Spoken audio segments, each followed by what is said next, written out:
But in Nevada, sorry. Not yet in Nevada. Okay,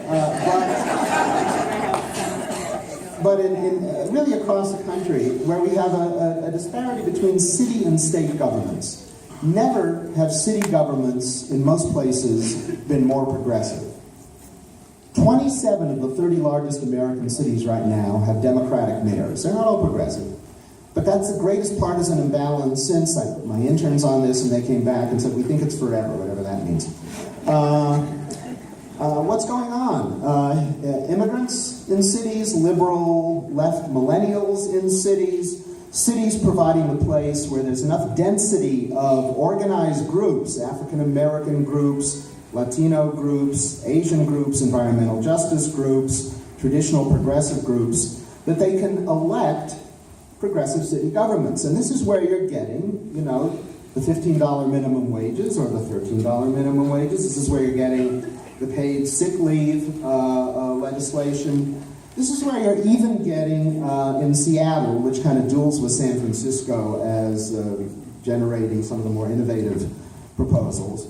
A recent thing in Seattle which noted a hole in labor law, which is to say there is no labor law that says anything about independent contractors. They're specifically excluded from the National Labor Relations Act. Well, let's pause and think for a minute.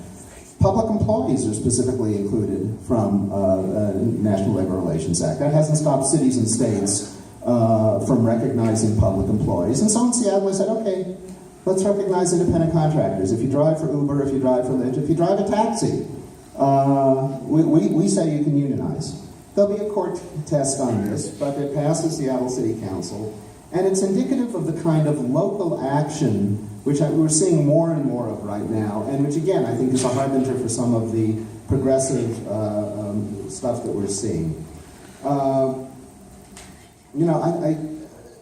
And it's particularly important because ultimately what we're lacking in this country, beyond the whole beyond an end to the systemic discrimination which affects so many of the constituencies represented here today, is the collapse of worker power. In 1952, John Kenneth Galbraith wrote a book called American Capitalism, and he said, what we're seeing in America in 1952 is something called countervailing power. Corporations can't really do everything they want because workers have power too. And they did in 1952. It wasn't a hell of a lot of power, but it was a hell of a lot more than they have today. And they were negotiating the kind of things which have vanished from the American landscape today, like defined benefit pensions, like vacation leave, like all the things that once sustained what I would say is not maybe a middle class, but a vibrant working class in this country, which have now gone the way of the dinosaur. But we've seen Jurassic Park. We know that under certain conditions, not dinosaurs, but neo-dinosaurs and just vibrant new ideas can come forth.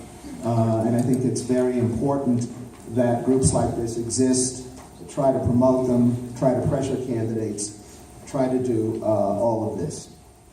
As I said at the start, we are really in an interesting moment. It's a moment of the kind of ferment this country has not seen in a long time. It's a moment full of peril, because some of that ferment, not surprisingly, is dangerous. And I think we all know it's dangerous. And even if the less dangerous wing of one of the two political parties, which I guess I shouldn't be too partisan, but it's called the Republican,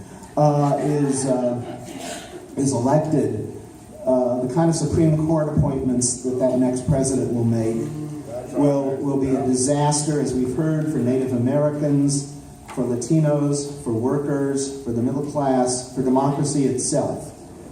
This is the court, more than any other, that has enshrined the role of money in politics, that has pushed us closer to plutocracy. So it's a real danger. The revolution, says one of the candidates, is what he wants his followers to be about, his supporters, I should say. The revolution doesn't come in a year, it doesn't come in a week, it doesn't come on election day. It's a long process. And when I look out here, I think a lot of people who are committed to that long process You have to be. Thank you for that, and I'm delighted to be here.